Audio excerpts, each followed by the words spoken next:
కాశ్మీర్ ఇప్పుడు వివాదం చెయ్యాలన్నది మళ్ళీ పాకిస్తాన్ ఆలోచన. ఎందుకంటే పాక్ ఆక్యుపైడ్ జమ్మూ కాశ్మీర్ ప్రజలు రావల్కోట్‌లో చేస్తున్నటువంటి ఉద్యమం పతాక స్థాయికి చేరుతోంది. ప్రపంచం దృష్టిని ఆకర్షిస్తోంది. దాంతో కాశ్మీర్‌లో వీళ్ళు పార్ట్ కాదు, బలవంతంగా వీళ్ళని లాక్కొచ్చారని ప్రపంచం అర్థం చేసుకుంటోంది, చర్చిస్తోంది. దీంతో ఇప్పుడు భారతదేశంలో మళ్ళీ కాశ్మీర్ ప్రాంతంలో ఏదో ఒక అల్లకల్లోలం సృష్టించే కుట్ర చేయడానికి పాకిస్తాన్ సిద్ధమవుతోంది. లష్కరే తోయిబానా, జైషే మహమ్మద్దా, లేకపోతే గనక ఇంకా రకరకాలైనటువంటి హిజ్బుల్ ముజాహిదీన్ ఇట్లాంటి తీవ్రవాద సంస్థలున్నాయి గదా! అట్లాంటి తీవ్రవాద సంస్థల ద్వారా ఈ దఫా టార్గెట్ ఏంటి అంటే పాకిస్తాన్‌లో నాయకులు, మంత్రులు వరుసపెట్టి మాట్లాడుతున్నారు గదా! భారతదేశంలో ఏదైతే జీలం చెనాబ్ నది మీద వంతెనలు కట్టితే కూలుస్తామని.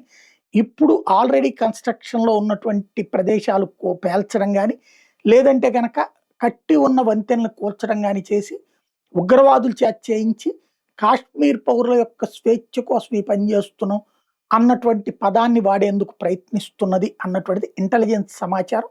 దీంతో దేశంలో అప్రమత్తమయ్యారు.